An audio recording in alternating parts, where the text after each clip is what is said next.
Praise the Lord. आज का जो विषय है मेरा वो है 3 days and 3 night। मैं विश्वास करता हूँ कि आपने एक पहला वीडियो देखा होगा जिसमें हमने यीशु मसीह के क्रूसिफिकेशन के बारे में हमने सीखा था। और आज जो मेरा विषय है वो है 3 दिन और 3 रात के बारे में, जो मिस्ट्री है। क्योंकि हम लोग फ्राइडे को गुड फ्राइडे मनाते हैं और संडे को हम ईस्टर संडे मनाते हैं, जो पुनरुत्थान का दिन हम मनाते हैं। लेकिन अगर हम बाइबल अच्छे से पढ़ेंगे, यहाँ पे मत्ती 12 अध्याय में जब फरीसियों ने यीशु मसीह से पूछा कि तू हमें एक चिन्ह बता कि तू मसीहा है, यहाँ पे यीशु मसीह उन्हें उत्तर देता है कि an evil and adulterous generation craves for a sign, and yet no sign will be given to you but the sign of Jonah the prophet। मतलब ये है कि यीशु मसीह को जब लोगों ने, फरीसियों ने जब चिन्ह पूछा कि क्या चिन्ह है कि तू मसीहा है, यीशु मसीह ने उनसे ये कहा कि चिन्ह जो है वो एक व्यभिचारी जनरेशन या पीढ़ी मांगती है या दुष्ट पीढ़ी मांगती है, लेकिन तुम लोगों को कोई भी चिन्ह नहीं दिया जाएगा सिवाय योना भविष्यवक्ता के। जिस तरह से योना 3 दिन और 3 रात मछली के पेट में था, उसी तरह से मनुष्य का पुत्र भी 3 दिन और 3 रात इस पृथ्वी के हृदय में होगा, इस पृथ्वी के छोर में होगा। अगर हम योना 1 अध्याय उसका 17 वचन अगर हम पढ़ेंगे तो यहाँ पे हम देखते हैं कि योना भविष्यवक्ता जो था, उसे जब परमेश्वर ने उसे निनवे जाने को कहा, लेकिन उसने जब परमेश्वर की आज्ञाओं का पालन के अनुसार नहीं चला और वो तर्शीश चला गया, परमेश्वर ने उसके सामने एक टेस्ट रखा और उसे 3 दिन और 3 रात मछली के पेट में गुजारना पड़ा। यहाँ पे आज का जो मेरा विषय है, जो आपको थोड़ा मैं समझाना चाहता हूँ, वो है about Jesus the lamp of God, Yeshu Masih परमेश्वर का मेमना। जी हाँ, आपने बहुत बार सुना होगा यीशु मसीह को परमेश्वर का मेमना कहा गया है। अगर आप रेवलेशन भी अच्छे से पढ़ोगे तो वहाँ पे बहुत जगह पे यीशु मसीह को मेमना कहा गया है। और यीशु मसीह को बहुत सारे अलग अलग टाइटल्स है, लेकिन उसमें से एक टाइटल है जो आज मैं गौर कराना चाहता हूँ आप लोगों का, जो है the lamp of God. Yeshu मसीह को अगर यूहन्ना बपतिस्मा देने वाले के बारे में अगर हम देखें, तो जब उसने पहली बार यीशु मसीह को देखा, उसने ये कहा कि behold the lamp of God who takes away the sin of the world. देखो परमेश्वर का मेमना जो इस पृथ्वी के पाप को दूर कर देगा, वो कहता है। तो यीशु मसीह को लैम्प ऑफ गॉड या उस परमेश्वर का मेमना क्यों कहा गया? अगर हम देखेंगे पुराना नियम अगर हम पढ़ेंगे तो वहां पे हम देखते हैं कि पाप, जब मनुष्य का पाप दूर करने के लिए एक मेमने का लहू चढ़ाना होता था उन्हें मंदिर में जाके, क्योंकि उस लहू से ही उनकी पाप की क्षमा मिलती थी। अगर हम आदम के समय में भी अगर हम देखें, जब आदम ने पाप किया तो परमेश्वर ने एक मेमने को काटा और उसके ही चमड़े से उसने उन्हें वस्त्र बना के दिया। तो इसलिए एक लहू बहाना जरूरी था कि पाप की क्षमा मिल सके। अभी जो मैं आपको बताने जा रहा हूँ वो है the feast of the Lord. अभी आप लोग सोचोगे ये हमें सीखने की जरूरत क्या है, ये इजराइलियों के लिए था, हमसे इससे क्या मतलब है? लेकिन मैं आप लोगों को बताना चाहता हूँ कि ये जो फीस्ट है, ये फीस्ट ऑफ द लॉर्ड था। जब इजराइली लोग जब मिस्र देश में से बाहर निकले गुलामगिरी से, तो परमेश्वर ने मूसा को ये नियम के अनुसार दिया गया था कि हर साल तुमको ये मनाना होगा। और मैं आज आप लोग को इसके विषय में आज थोड़ा बताना चाहता हूँ, एक जस्ट ओवरव्यू देना चाहता हूँ आपको। फीस्ट ऑफ द लॉर्ड जो है आज जो मैं बताने जा रहा हूँ वो है अबाउट स्प्रिंग फीस्ट। स्प्रिंग मतलब एक सीजन होता था, जिस तरह से समर विंटर रेनी होता है हमारे वहाँ पे, उस तरह से इजराइल में स्प्रिंग एक सीजन है। तो स्प्रिंग सीजन में 4 फीस्ट आते हैं। पहला फीस्ट जो है पासओवर, दूसरा फीस्ट जो है उसे अनलिवेन ब्रेड कहा जाता है, फीस्ट ऑफ अनलिवेन ब्रेड, तीसरा feast of the first fruit, और चौथा जो फीस्ट है वो है फीस्ट ऑफ द पेंटिकॉस्ट। आज जो हम फीस्ट के बारे में देखेंगे वो है स्टार्टिंग का जो 3 फीस्ट है उसके विषय में। सबसे पहला फीस्ट पासओवर। पासओवर क्या है? अगर आपने पुराना नियम अच्छे से पढ़ा होगा तो आपको पता होगा कि जब इजराइल मिस्र देश में था, गुलामगिरी में था 430 साल, मूसा को परमेश्वर ने चुना कि तू जाएगा मेरे लोगों को बाहर निकालेगा, लेकिन फरो राजा उसे भेजने के लिए तैयार नहीं था। तो परमेश्वर ने 10 विपत्तियां मिस्र के ऊपर भेजा। उसमें से जो आखिरी विपत्ति थी वो था कि जो घर पे जो पहला संतान होगा, पहला बेटा जो होगा वो सबके घर का पहला बेटा मर जाएगा, एक मौत की आत्मा आएगी और पहले बेटे को मार डालेगा। लेकिन इजरायलियों से परमेश्वर ने कहा कि तुम्हें एक मेमने को चुनना होगा, उसका लहू, उसे काटकर उसका जो लहू है तुम्हारे द्वार पे लगाना होगा, और जब मौत की आत्मा ऊपर से जाएगी, जिसके घर पे लहू होगा उसके घर पे कुछ भी नहीं होगा, जिसके घर पे लहू नहीं होगा उसके पहले बेटे को मार दिया जाएगा। तो हम कहानी को जानते हैं कि फरो का बेटा इसमें मारा गया। उसके बाद वो लोग वहां से बंदी से छुड़ा दिए गए और वो लोग कनान देश की ओर बढ़ने लगे। ये वचन है, अगर आपको पढ़ना है तो आप लोग एक्सोडस निर्गमन उसका 12 अध्याय आप पढ़ सकते हो। दूसरा जो फीस्ट है वो है फीस्ट ऑफ अनलीवेंड ब्रेड। ये जो फीस्ट है ये 7 दिन का होता है। ये पासओवर के अगले दिन से शुरू होता है और इस दिन क्या किया जाता है, इस दिन को घर से सारे ईस्ट को या खमीर को निकाल दिया जाता है और 7 दिन तक बिना कोई खमीर वाली रोटी नहीं खाना होता है। ये दर्शाता है कि हमारे अंदर आज के अगर नए नियम के अनुसार अगर हम देखेंगे तो हमारे जीवन में खमीर क्या, यीशु मसीह ने लोगों से कहा था कि तुम्हें फरीसियों के खमीर से दूर रहना है। जो खमीर जो है पाप को दर्शाता है, पाप से हमें दूर रहना है। तो ये फीस्ट जो है 7 दिन तक मनाया जाता था। और ये जो आपको कैलेंडर दिख रहा है वो इब्रानियों का कैलेंडर है। इनका मंथ जो है, पहला मंथ जो है निसान जो मंथ है वो हमारे मार्च अप्रैल में आता है और यही महीने में पासओवर और फीस्ट ऑफ अनलीवेंड ब्रेड और फर्स्ट फ्रूट आता है। तीसरा महीना जो सिवान का महीना है उस महीने में पेंटिकोस्ट आता है। तीसरा जो फीस्ट है वो है feast of the first fruit. Feast of the first fruit ये होता है कि जो जवारी का जो फसल होता है, जो पहला फसल उगा हुआ फसल को उन्हें काट कर मंदिर में ले जाना होता था दशांश के तौर पर, और जो याजक होता था वो उसे वेव करता था मंदिर में एज एन ऑफरिंग। उसे ऑफरिंग के तौर पर उसे वेव किया जाता था और परमेश्वर उनके ऑफरिंग को, उनके फसल को आशीष देता था। मतलब जो पुरानी, जहाँ पे हमारी सब कुछ खत्म हो गया था, एक नई उम्मीद की शुरुआत यहाँ से होता है। और लास्ट में जो फीस्ट है वो है फीस्ट ऑफ शुवोत या पेंटिकोस्ट। पेंटिकोस्ट जो है, जो गेहूं उगने का समय है या बाकी फल फ्रूट उगने का जो समय है वो है शुवोत। अगर हम इसका बिब्लिकल और डीप मीनिंग देखेंगे तो शुवोत के दिन ही पुराने नियम में मूसा को परमेश्वर ने 10 आज्ञाएं दी थी, जो पुराना नियम था। और नए नियम अगर हम देखेंगे शुभोत या पेंटिकोस्ट के दिन जो हम मानते हैं, प्रेरितों के काम अगर आप पहला अध्याय से पढ़ोगे हमको समझ में आता है, पहला अध्याय में, दूसरे अध्याय में पेंटिकोस्ट के दिन ही पवित्र आत्मा का सामर्थ्य उतरा था, जो हमारे लिए एक नया नियम था, क्योंकि यीशु मसीह ने कहा था कि मैं जा रहा हूँ, मैं जाने के बाद I will send a comforter. तो शुभोत जो है ये हमें दर्शाता है। तो आज जो है हम शुभोत के बारे में इतना नहीं बात करेंगे, क्योंकि हमें क्रूसिफिकेशन जो है वो स्टार्टिंग का 3 फीस से संबंधित है। तो सवाल अभी यहाँ ये उठता है कि यीशु मसीह को आके सलीब पर चढ़ने की जरूरत क्या थी।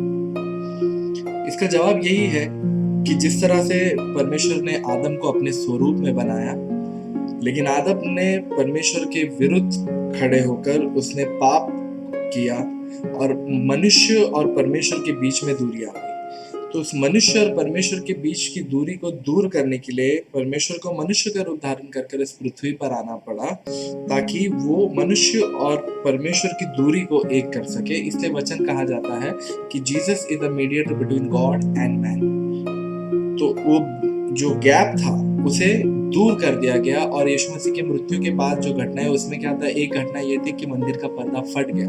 और नया नियम हमें ये सिखाता है कि क्या तुम नहीं जानते कि जीवित परमेश्वर के तुम मंदिर हो, और आज वो हमारे अंदर वास करता है पवित्र आत्मा के द्वारा।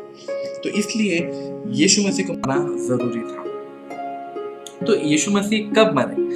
क्या वो फ्राइडे मरे, क्या वो थर्सडे मरे, सैटरडे मरे, वेडनेसडे मरे? वो हमें समझना है। हम आज के तारीख में सभी लोग फ्राइडे मान के चलते हैं, लेकिन कोई बाइबल का अध्ययन नहीं करता है अच्छे से। बाइबल स्पष्ट है, यीशु मसीह कहता है कि मैं मसीह होने का एक ही चिन्ह है, वो है 3 दिन और 3 रात मुझे पृथ्वी के छोर में होना होगा। तो अगर हम देखेंगे फ्राइडे के हिसाब से, अगर आप देखेंगे तो 3 दिन और 3 रात नहीं होता है, ना ही थर्सडे को वो होता है। तो क्या यीशु मसीह ने फिर गलत कहा था कि 3 दिन और 3 रात? बहुत सारे वचन है हम देखते हैं जहाँ पे दिया गया है कि 3 दिन में मैं मंदिर खड़ा कर दूंगा और 3 दिन के बाद उसका पुनरुत्थान होगा। तो उसको समझने के लिए आपको सबसे पहले यहूदियों के टाइमिंग को समझना पड़ेगा। जैसे कि हमारे यहाँ पे रात को 12 बजे को नया दिन शुरुआत होता है, लेकिन यहूदियों के इसमें शाम को 6 बजे को उनका दिन शुरुआत होता है। अगर आप उत्पत्ति उसका पहला अध्याय अगर आप पढ़ोगे तो वहां पे दिया गया है कि evening and the morning was the first day, मतलब शाम और सुबह पहला दिन था। तो उनका जो कैलकुलेशन है हमारी तरह 12 बजे को नहीं शुरू होता है, शाम को 6 बजे को शुरू होता है और अगले दिन शाम को 6 बजे को उनका दिन खत्म हो जाता है। तो हमारे और उनके बीच में एक 6 घंटे का फर्क है। तो आई होप आपको टाइमिंग का ये समझ में आ गया होगा। दूसरी बात, जो फीस्ट है जो मैंने अभी कहा है आपको, जो पहला फीस्ट है पासओवर, वो 14 तारीख on 14th day of Nissan को होता था। फीस्ट ऑफ अनलीवेंड ब्रेड 15 तारीख से शुरू होता था। जैसे मैंने कहा ये 7 दिन का फीस्ट होता था, तो 15, 16, 17, 18, 19, 20 और 21 तारीख तक ये फीस्ट चलता था। 15 तारीख और 21 तारीख जो है ये हाई सबात माना जाता था, ये दोनों दिन को। और फीस्ट ऑफ फर्स्ट फ्रूट जो है, कुछ स्कॉलर्स या यहूदी लोग ने ऐसा माना था कि इसको ये 16 तारीख को ही होता है। लेकिन अगर हम अच्छे से पढ़े, यहाँ पे दिया गया है कि वीकली सबात, जो सबात के अगला दिन जो होगा उस दिन feast of the first fruit होगा। तो सैटरडे जो सबात का दिन है उसके अगला दिन मतलब संडे को ही feast of the first fruit होगा। लेकिन ये जो पासओवर है, फीस्ट ऑफ अनलीवेंड ब्रेड है, वो चेंज हो सकता है। ये जरूरी नहीं कि हर वेडनेसडे को ही आएगा, ये मंडे आ सकता है, मंडे, फ्राइडे, कभी भी ये दिन में आ सकता है। और पासओवर से पहले एक और मुख्य बात थी, वो ये था कि 10वें दिन को जो फसह का जो मेमना है उसे चुना जाना था। तो यीशु मसीह का अगर हम एंट्री देखेंगे यरूशलेम में, वो 10वें दिन में ही वो यरूशलेम में प्रवेश करता है। तो बाइबल से हमें क्या क्लू मिलता है, बाइबल से हमें क्या समझ में आता है कि यीशु मसीह की मृत्यु कब हुई, उसके आसपास का समय क्या था, हम कैसे ये 3 दिन और 3 रात के कैलकुलेशन में हम आ सकते हैं। यूहन्ना 19 अध्याय में यहाँ पे दिया गया है कि सबात का दिन नजदीक था और ये यहूदियों के लिए अच्छा नहीं था कि सलीब पर कोई लाश या बॉडी पड़ा रहे, तो उन्हें उसे जल्द से जल्दी दफनाना था। तो उन्होंने जल्दी से जल्दी पिलातुस से, जोसेफ ने जाके बात किया और पिलातुस से उसने बॉडी लिया और उसने अपने कब्र में से गाड़ दिया। लेकिन यहाँ पे जो मुख्य बात जो हमें गौर करना है वो ये है कि यहाँ पे दिया गया है कि for that Sabbath day was an high day, मतलब ये जो सबात का दिन था ये नॉर्मल सैटरडे वाला सबात नहीं था, लेकिन ये एक हाई सबात था।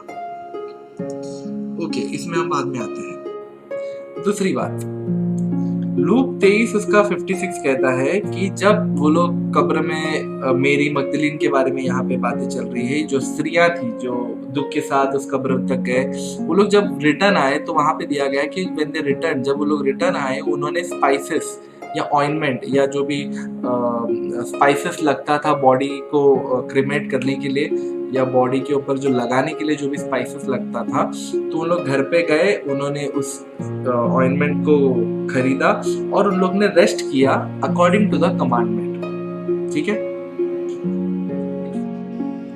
मरकुस 16:1 कहता है कि व्हेन द सबात वाज ओवर, मतलब जब सबात खत्म हो गया तो ये स्त्रियां, मेरी मगदलीन है, मेरी जेम्स की माता है और सलोमी जी है, तो इन सभी लोगों ने स्पाइसेस को खरीदा ताकि वो लोग यीशु मसीह के बॉडी को अनॉइंट करें। तो अगर आपने गौर किया होगा यहाँ पे 23 अध्याय में लूका में ये कहता है कि इन लोग ने खरीदा और सबात के पहले उन्होंने रेस्ट किया। मरकुस 16 कहता है कि सबात खत्म होने के बाद वो लोग गए और उन्होंने स्पाइसेस खरीदा। तो यहाँ पे 2 अलग सबात की बातें चल रही है। तो हमें अभी टाइमलाइन समझना होगा कि ये कौन सी घटनाएं कब हुई है। तो आपको ये सामने जो चार्ट दिखाई दे रहा है, इसके हिसाब से आपको 3 दिन और 3 रात का कैलकुलेशन परफेक्ट मिलेगा।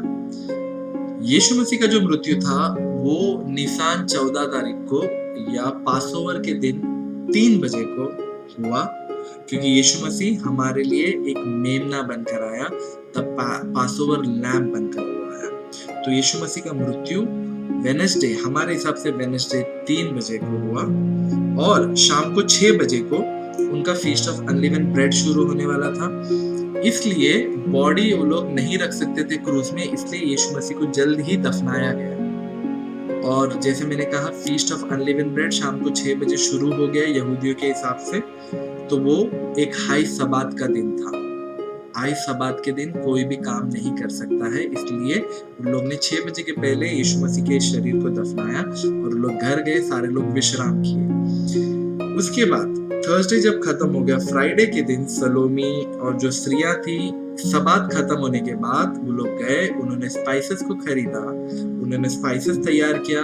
मैं मानता हूँ कि उनको स्पाइसेस तैयार करने में समय लगा होगा, क्योंकि उस समय में कोई मिक्सर या कोई टेक्नोलॉजी तो था नहीं कि फटाफट सब हो जाए, तो उन्हें समय लगा होगा, क्योंकि उसमें कई तरह के स्पाइसेस का इस्तेमाल किया जाता था कि वो अनॉइंटमेंट तैयार करे। और इसी समय, इसी दिन में फरीसी लोग जाके पिलातुस से ये भी कहते हैं कि उस कब्र पर तुम्हें मोहर लगाना होगा, क्योंकि उसने कहा था कि 3 दिन के बाद वो जाग जाएगा, तो ऐसा ना हो कि उसके चेले आकर उसका बॉडी चोरी कर ले। तो स्त्रियों ने उस दिन विश्राम किया और उसके अगले दिन फिर से वीकली सबात आया। तो 3 दिन 3 रात जो है, अगर आप वेडनेसडे या थर्सडे रात जो है वो हमारा पहला दिन, और सैटरडे सबात के दिन, जब सबात का दिन जब खत्म हुआ, तब यीशु मसीह का पुनरुत्थान हुआ है। मेरी मगदलीन सुबह को गए कब्र के पास ये सोचते हुए कि पत्थर को कौन लुढ़काएगा, लेकिन वहां पे यीशु मसीह नहीं थे। यीशु मसीह ने बराबर 3 दिन और 3 रात समाप्त होने पर उनका पुनरुत्थान हो गया, और उन्होंने ये एक चिन्ह जो उन्होंने दिया था कि जिस तरह से योना मछली के पेट में 3 दिन और 3 रात रहा, उसी तरह से मनुष्य का पुत्र भी 3 दिन और 3 रात इस पृथ्वी के छोर पर होगा। तो एक टाइमलाइन है, चार्ट है कि कौन से समय में क्या हुआ था। आप अच्छे से देख सकते हो कि यीशु मसीह का अरेस्ट का समय कब हुआ, पिलातुस के सामने कब गया, हेरोद के सामने कब गया, ये सारा एक टाइमलाइन है। तो अंत में जो यीशु मसीह का पुनरुत्थान है, उसे एक नई उम्मीद हमारे जीवन में मिली है। 1 कुरिन्थियों 15 उसका 23 ये कहता है कि but every man in his own order, Christ the first fruit, afterward they that are Christ at his coming। यीशु मसीह हमारे लिए वो पहला फ्रूट, एकदम परफेक्ट फ्रूट बनकर आया, जो नई उम्मीद हमें देता है, नई आशा हमें देता है। यीशु मसीह का पुनरुत्थान फर्स्ट फ्रूट्स को दर्शाता है। जो 3 जो फीस्ट है, पासओवर जो है उसके बलिदान को दर्शाता है, फीस्ट ऑफ अनलीवेंड ब्रेड उसके बरियल को दर्शाता है कि उसने सारे पाप को दूर कर लिया, और फीस्ट ऑफ फर्स्ट फ्रूट जो है उसके पुनरुत्थान को दर्शाता है। तो पुराने नियम में हम देखते हैं पासओवर किस तरह से मनाया जाता था। एक मेमना लिया जाता था जिसमें कोई दाग नहीं होना चाहिए, इसमें कोई धब्बा नहीं होना चाहिए, एकदम परफेक्ट लैम्प होना चाहिए, या गोट होना चाहिए जिसमें कोई भी दाग धब्बा, उसका पैर हाथ कुछ भी टूटा नहीं होना चाहिए, एकदम परफेक्ट लैम्प होना चाहिए। उसी तरह से जब यीशु मसीह पिलातुस के सामने आया, पिलातुस क्या कहता है, मुझे इस व्यक्ति में कोई दोष दिखाई नहीं देता है। यीशु मसीह परफेक्ट मनुष्य थे जिसमें कोई पाप नहीं था, बिना कोई पाप के वो पैदा हुआ था। 1 पतरस 1 उसका 19 कहता है कि उसके कीमती लहू से, जो एक मेमना था, बिना कोई दाग, बिना कोई धब्बे के, वो बिना कोई पाप का था, और उसका एक भी हड्डी नहीं टूटा गया। यहूदियों के समय में पासओवर के दिन जिसके घर पे लहू था, उनके घर पे मौत की आत्मा छू भी नहीं पाए। आज हम यीशु मसीह के जरिए, उसके लहू से आज हम शुद्ध हुए हैं, और उसके लहू ने हमें हर संकट से, हर बीमारी से उसने हमें बचा के रखा है, और उसने हमें एक आशा दी है, वो है अनंत काल का जीवन। अंत में यही कहूंगा कि जिस तरह से यूहन्ना बपतिस्मा देने वाले ने कहा, देखो परमेश्वर का मेमना जो इस जगत के सारे पाप को दूर करेगा, पहला कुरिन्थियों 5 उसका 7 कहता है कि मसीहा हमारा फसह का मेमना जो हमारे लिए मारा गया। और रेवलेशन 5 उसका 9 कहता है कि उन्होंने एक नया गीत गाया ये कहते हुए कि तू ही योग्य है जो इस स्क्रोल को खोल सकता है, इस मोहर को खोल सकता है जो हमारे लिए मारा गया और जिसने हमें उसके लहू से हमें छुड़ाया है। तो हम आज यीशु के लहू से आज हम मुक्त हुए हैं, हम आज पाप से आज़ाद हैं, हमें उसे अपने जीवन में ग्रहण करना है, उसके लहू से हमें शुद्ध करना है। और अगर उसका लहू हमारे द्वार में होगा तो हम सुरक्षित होंगे, क्योंकि वो कहता है कि आई एम द डोर, मैं द्वार हूँ। उस द्वार के अंदर अगर हम हैं तो वो हमें सुरक्षित रखेगा। हमें उसके राज्य में जाना है जो उसने कहा है। मैं विश्वास करता हूँ कि आपको वीडियो पसंद आया होगा। अगर ये आपको वीडियो पसंद आता है तो आप लोग लाइक कर सकते हो, शेयर कर सकते हो और हमारे चैनल को सब्सक्राइब भी कर सकते हो। God bless you all. आप सभी को परमेश्वर भरपूरी से आशीष दे। Thank you.